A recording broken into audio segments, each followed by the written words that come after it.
Hi mga ate kuya, for today's video ay pinagluto ako ni Ate Ise ng simpleng chicken bistek.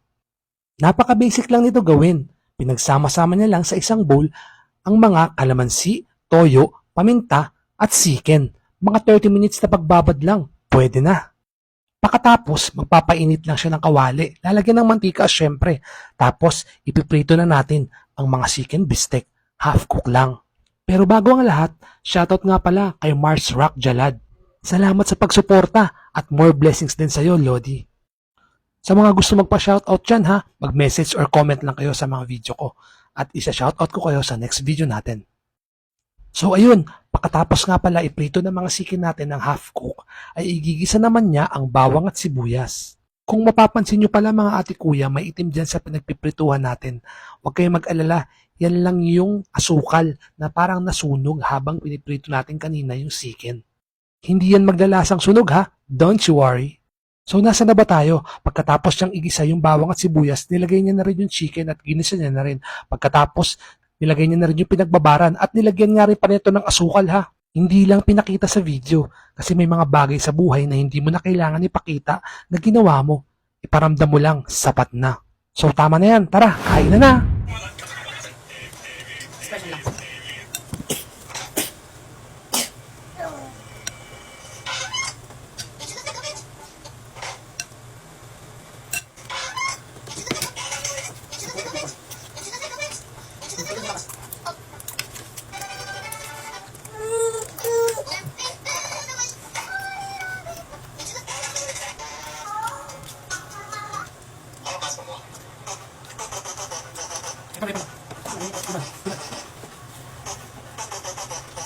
Wow, very good.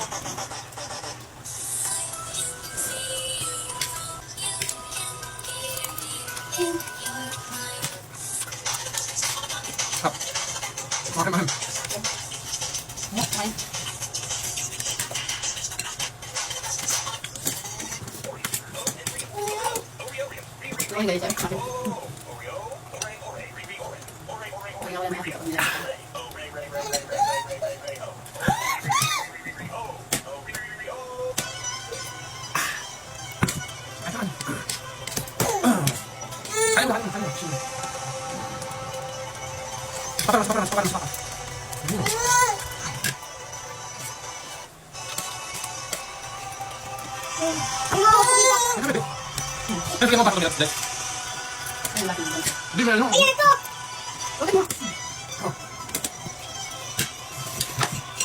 Bilang ba ito?